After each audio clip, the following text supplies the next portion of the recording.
Assalamualaikum warahmatullahi wabarakatuh. Alhamdulillahilladzi kataba alaina syiyama fi syahri Ramadan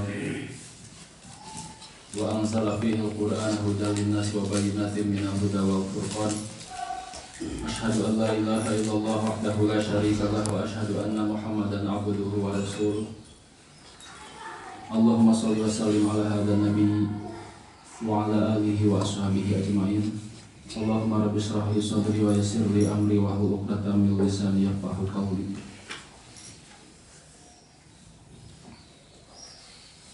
Sahabat-sahabat, para mahasiswa PPI Tunisia yang insyaallah semuanya kita dimuliakan oleh Allah. Amin. Alhamdulillah pada sore hari ini kita bisa berkumpul di tempat yang baru ini dalam rangka silaturahim, doa bersama, mensyukuri segala nikmat yang telah kita terima, nikmat kesehatan, nikmat Islam, nikmat iman, juga nikmat lulus ujian bagi yang lulus, bagi yang belum lulus. Pada forum ini kita berdoa semoga diberikan kemudahan. Amin ya Allah, amin amin amin ya Rabbal. Secara khusus acara kita juga sore hari ini adalah dalam rangka Tarhib Ramadan, ungkapan kebahagiaan kita dengan akan insyaallah akan hadirnya Quran sebagaimana yang diterangkan oleh Rasul kita.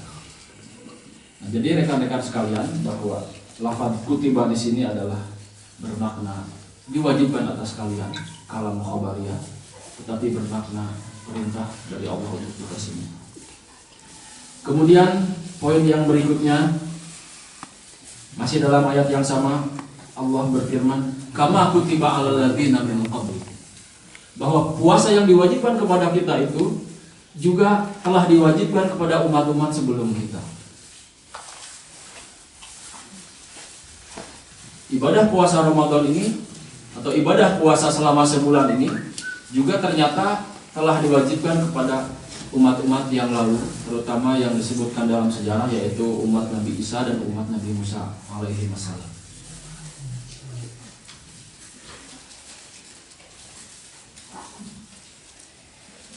Disebutkan juga dalam ilmu usul fikih yang kita pelajari bahwa salah satu dalil dalam hukum Islam itu ada yang disebut dengan syar'u man qablana, syariat umat sebelum kita, yaitu perintah-perintah Allah yang disampaikan kepada umat-umat terdahulu dan kemudian diteruskan atau dilanjutkan dalam syariat Islam. Itu dinamakan dengan syar'u man qablana. Nah, syar'u man qablana ini menurut para ulama ada yang secara tegas dihapus oleh syariat Islam, artinya diwajibkan kepada umat terdahulu tapi kemudian dihapus oleh syariat Islam, dan karenanya kita tidak berkewajiban menjalankannya lagi. Contohnya dalam syariat Nabi Musa, orang yang melakukan dosa besar kemudian bertaubat, maka syarat taubatnya itu adalah harus bunuh diri, sebagaimana diabadikan dalam Al-Quran surat Al-Baqarah, innakum dzalamtum anfusakum bittikhadikum al-ijla fatubu ila bariikum faqtulu anfusakum dzalikum khairul lakum inda bariikum. Jadi pada zaman Nabi Musa, orang yang melakukan dosa besar kemudian bertaubat, taubatnya itu tidak akan diterima oleh Allah kecuali kalau ia melakukan bunuh diri. Alhamdulillah syariat ini tidak dilanjutkan dalam syariat Islam. Kalau berlanjut, betapa banyak mungkin orang Islam yang berdosa besar dan bertaubat kemudian mengakhiri hidupnya dengan bunuh diri, seperti orang Jepang. Orang Jepang mengenal istilah harakiri, bunuh diri daripada menyerah pada musuh. Itu sebuah kehormatan bagi orang. Jadi syar'u man qablana itu ada yang dihapus sama sekali oleh Islam, kemudian ada yang dilanjutkan oleh Islam, kategori kedua. Syariat yang diwajibkan pada umat terdahulu kemudian dilanjutkan dalam syariat Islam, misalnya khitan. Khitan itu syariat Nabi Ibrahim alaihissalam. Juga haji juga kurban, dan termasuk adalah ibadah puasanya. Anissa kenal suara ayah. Iklan. Jadi hadirin hadirat yang berbahagia, ibadah puasa Ramadan ini adalah termasuk syar'un man qablana. Ibadah yang diwariskan oleh Allah, yang diwariskan dari umat-umat terdahulu, yang kemudian dilanjutkan pada masa syariat Islam. Nah, cuma ada beberapa beda antara puasa kita dengan puasa umat terdahulu. Saya baca dalam kitab Al-Jami' li Ahkamil Quran dari Imam Al-Qurtubi. Beliau mengatakan bahwa ibadah puasa pada zaman umat Nabi Musa itu sama 30 hari juga. Sekitar 30 hari juga, 1 bulan juga. Kemudian mereka dengan gagahnya mereka ingin menambah 10 hari. Jadi 40 hari. Ketika di tengah-tengah masa penambahan ini, ya seperti main bola aja, kalau setengah-setengah nggak sampai selesai ya final, nggak sampai ada gol, maka diadakan tambahan waktu. Mereka melakukan penambahan waktu 10 hari. Ternyata di tengah-tengah perpanjangan ini ada orang yang sakit. Kemudian mereka bernazar, la in syafahullahu la nazidana asyra. Seandainya orang yang sakit ini dalam keadaan berpuasa disembuhkan oleh Allah, kami akan menambah 10 hari lagi. Ternyata sembuh atas izin Allah. 40 tuh, nambah 10 hari lagi, jadilah 50 hari. Puasa mereka 50 hari. Kemudian bedanya yang lain, mereka kalau puasa bukanya itu hanya pada saat maghrib saja. Jadi kalau pada saat maghrib adzan terdengar ada orang tidur, ketiduran, bangun-bangun jam 8 malam, mereka orang yang tidur ini tidak punya kesempatan untuk berbuka. Dia harus lanjut puasa.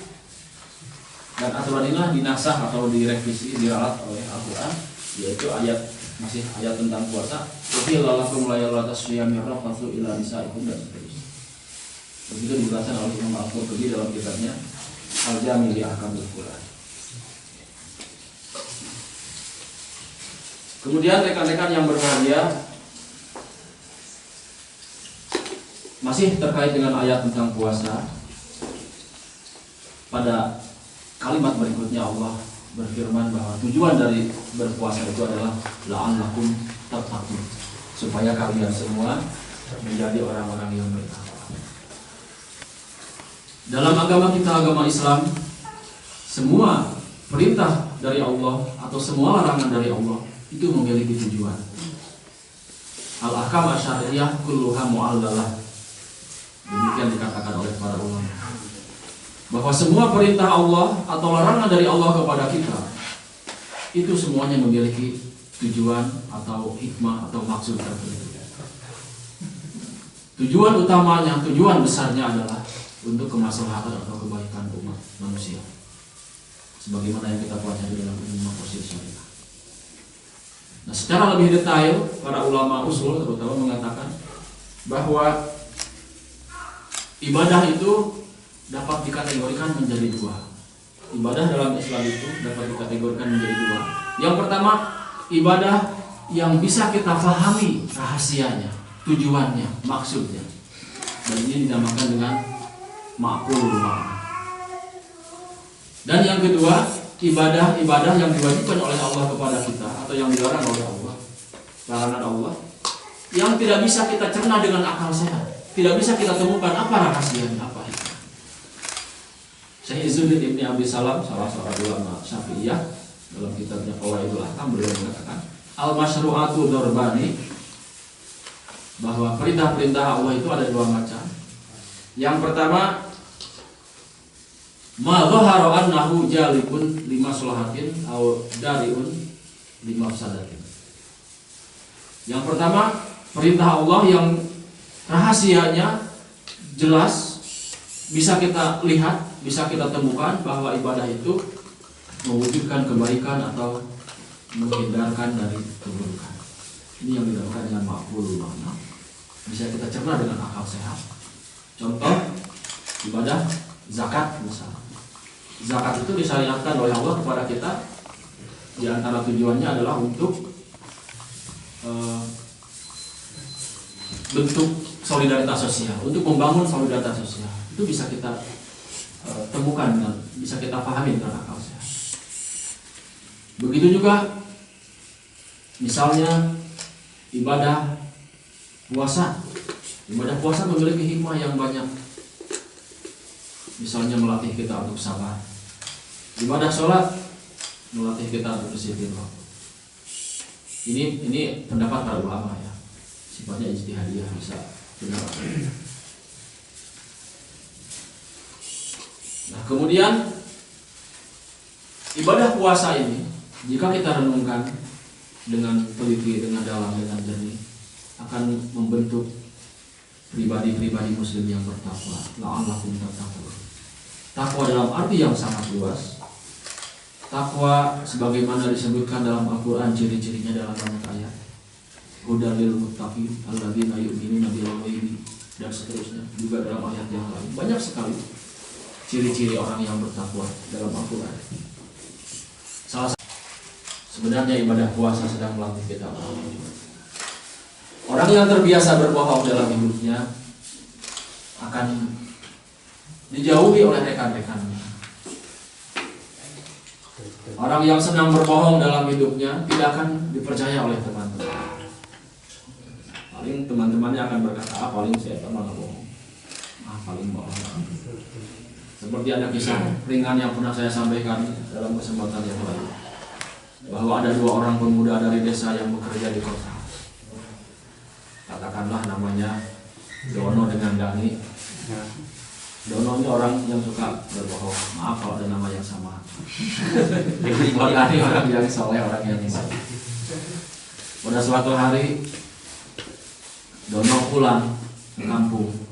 Waktu itu belum ada telepon. Ternyata pulang kampung, kemudian beberapa hari kemudian dia kembali ke kota. Kemudian Dono bertemu dengan Dani dan mengatakan kepada Dani, "Iseng, Dani, orang tua kamu sakit di kampung, kamu harus pulang." Padahal bohong. Ya, Dani dengan kesolehannya langsung ia pulang kampung karena kaget mendengar kabar orang tuanya sakit. Ternyata sampai di kampung orang tuanya sehat walafiat, tidak sakit. Tapi alhamdulillah, kata Dani, saya pulang, saya bertemu dengan orang tua. Ternyata atas izin Allah yang sakit beneran orang tuanya Dono. Yang sakit beneran. Dani kemudian Dani kemudian kembali ke kota dan bertemu dengan, ternyata atas izin Allah orang tua si Dono sakit sampai tidak tertolong, sampai meninggal. Baru kemudian keluarganya datang ke kota. Dono, ayo pulang, orang tua kamu sakit dan tidak tertolong. Barulah di situ si Dono menyesal. Dia menyesali perbuatan akibat berbohong. Karena itu para ulama mengatakan as-sidqu fi aqwalina aqwalana wal kidhbu fi af'alina af'alana. Jadi kejujuran dalam ucapan itu fi aqwalina aqwalana akan menguatkan kita. Wal kidhbu fi af'alina, dan berbohong dalam perbuatan itu af'alana. Apa itu adalah binatang buas, ular. Berbohong dalam perbuatan adalah bahaya bagi kita. Ya, begitulah rekan-rekan sekalian, ibadah puasa melatih kita untuk jujur, yang pada akhirnya nanti kita akan menjadi individu-individu yang bertakwa. Kemudian masih ada beberapa poin lagi yang penting, tapi karena ada sepertinya udah mau makan ya. Masih lama ya. Dalam ayat berikutnya Allah berfirman, "Faman kana minkum maridan aw ala safarin fa iddatun min ayyamin." Barang siapa di antara kalian yang sakit atau dalam perjalanan, maka Allah memberikan keringanan, rukhsah. Silahkan berbuka, tapi nanti pada saat bulan Syawal dan seterusnya, gantilah puasa yang ditinggalkan itu. Nah, di sini yang pertama orang yang sakit dibolehkan untuk berbuka. Agama kita agama Islam, agama yang sangat memberikan kemudahan. Benar bahwa puasa adalah perintah Allah, tapi kesehatan adalah juga perintah Allah untuk kita jaga. Dalam bahasa teori maqasid syariahnya, melaksanakan ibadah puasa adalah dalam rangka hifdzuddin, tapi kesehatan, hifdzun nafs juga harus kita jaga. Artinya ketika kita sakit, maka kita dianjurkan menurut para ulama, di mustahab, disunatkan untuk berbuka. Malah kalau sakitnya itu benar-benar yang sangat berat parah, maka wajib berbuka. Jangan karena ingin beribadah Ramadan kemudian kita memaksakan diri berpuasa, malah penyakit semakin berat. Justru itu tidak sejalan dengan prinsip umum syariat Islam. Begitu juga orang yang melakukan perjalanan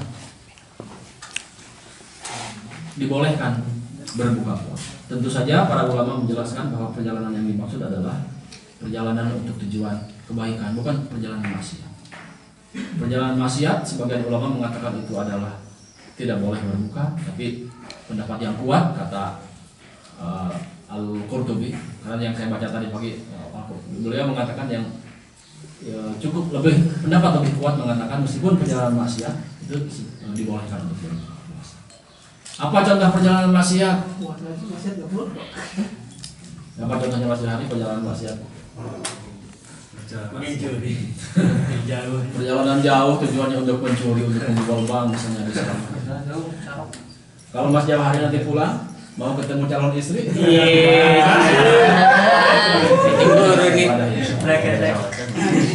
Soalnya masih lama kan? Perjalanan ibadah. Kemudian yang perlu kita cermati juga bahwa ilat atau alasan dibolehkannya berbuka adalah karena perjalanan. Jadi ilatnya adalah safar, perjalanan. Bukan alasannya bukan masalah capek atau tidak, ya, lelah atau tidak. Karena ada sebagian pendapat, meskipun ini tidak banyak, ada orang yang melakukan perjalanan padahal hanya jalan kaki misalnya, kemudian capek dan dia mengatakan saya boleh berbuka karena saya capek. Atau naik kendaraan baru setengah jam jaraknya misalnya 10 kilo, 20 kilo, mereka berbuka karena alasan mereka adalah capek. Ini di Indonesia pendapat seperti ini masih ada sampai sekarang. Nah, para ulama usul fikih sejauh yang saya tahu mengatakan bahwa ilat atau alasan dibolehkannya berbuka adalah karena safar, perjalanan. Contoh yang sederhana, ada dua orang melakukan perjalanan, yang satu naik pesawat dari Jakarta ke Singapura, jaraknya misalnya 1000 km, ditempuh dengan 1,5 jam, tidak berkeringat setetes pun karena di pesawat ber-AC. Satu orang lagi naik mobil di kampung, jalannya jelek, mobilnya jelek, jalannya rusak, jaraknya misalnya 30 km, jalannya jelek selama tempuh dengan 3 jam, berkeringat, bocor ban dan lain-lain. Mana yang dibolehkan berbuka? Yang dibolehkan berbuka adalah yang pertama. Jadi ilatnya bukan masalah capek atau tidak, lelah atau tidak, tetapi ilatnya adalah perjalanan yang jauh, perjalanan yang dengan minimal sekian kilometer. Ilat itu menurut ulama usul al-wasful mundabitu alladzi li ajlihi syuri'al hukm. Jadi ilat itu adalah sifat yang melekat pada sesuatu, al-mundabit harus tetap sifatnya, permanen, tidak berubah. Kalau rasa capek, setiap orang akan mengalami pengalaman yang berbeda, akan memiliki pengalaman yang berbeda. Bagi saya mungkin capek, bagi Mas Jawahar yang masih muda tidak capek. Masya Allah. Jadi kalau ilatnya adalah capek, saya berbuka karena saya capek, maka nanti tidak akan ada kepastian hukum. Nah, ini contoh sederhana dari penerapan atau penjelasan para ulama tentang ala safari. Banyak sekali persoalan yang lain. Ini hanya sekilas karena kita ingin segera menonton. Saya tidak tahu yang main itu di mana nanti, saya belum tahu. Baik, satu pembahasan lagi saja.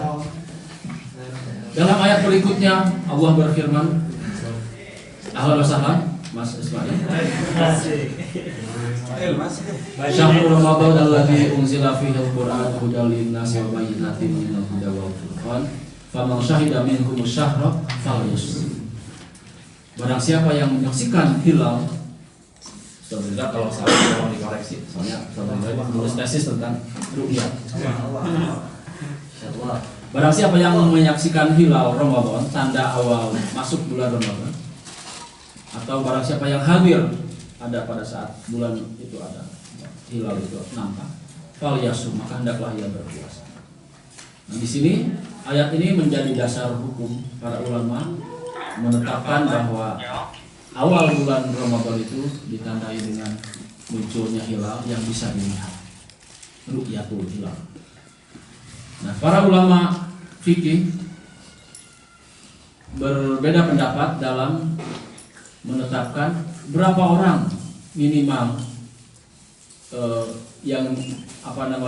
berapa orang syarat minimal orang yang menyaksikan hilal. Apakah satu orang saja yang menyaksikan hilal kemudian boleh kita langsung berpuasa seluruh satu daerah, satu negeri, ataukah minimal ada sekian orang? Nah, di sini para ulama mengatakan, kalau Imam Malik rahimahullah mengatakan bahwa orang yang menyaksikan ru'yat itu minimal harus ada dua orang yang adil dan suci. Ada disebutkan dalam Al-Mudawana. Nah, kalau pendapat Imam Asy-Syafi'i, beliau mengatakan cukup satu orang laki-laki yang adil melihat hilal, maka sumpahnya itu bisa dijadikan dasar untuk melaksanakan ibadah saum. Termasuk ulama dari Jawa, Syekh Nawawi Al-Bantani, beliau mengikuti pendapat Imam Asy-Syafi'i. Beliau mengatakan bahwa cukup satu orang yang menyaksikan hilal, yang ru'yatul hilal, kemudian diambil sumpahnya dan boleh kita langsung berpuasa.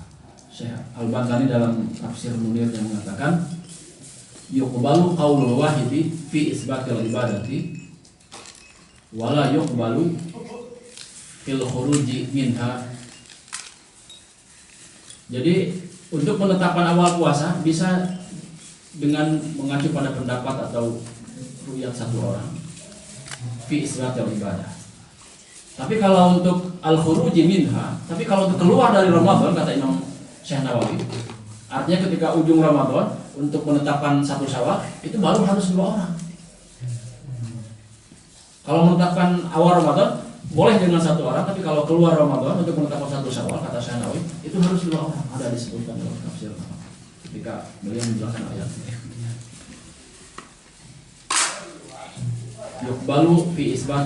Yuqbalu qaulul wahidi fi isbatil ibadah la fil khuruji minha.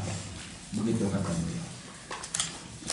Nah, di antara argumentasi yang atau dalil yang digunakan oleh para ulama Syafi'iyah adalah riwayat atau hadis Rasulullah, peristiwa yang terjadi pada zaman Rasul, bahwa beliau pernah mendengar kabar ada seseorang yang melihat ru'yat, disumpah dan langsung berpuasa.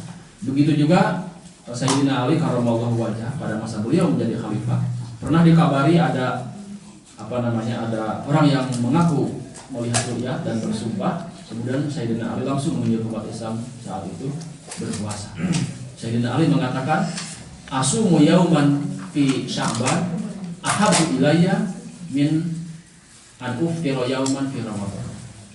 Artinya berpuasa satu hari di bulan Sya'ban, seandainya salah ya orang yang bersumpah itu, ternyata sebenarnya belum Ramadan tapi masih 30 Sya'ban. Kata Sayyidina Ali, berpuasa pada bulan Sya'ban, ujung Sya'ban satu hari itu masih lebih aku sukai daripada aku meninggalkan puasa satu hari di bulan Ramadan.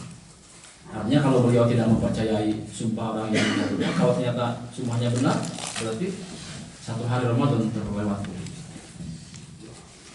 Rekan-rekan yang berbahagia, ini barangkali yang saya sampaikan dalam acara sore hari ini.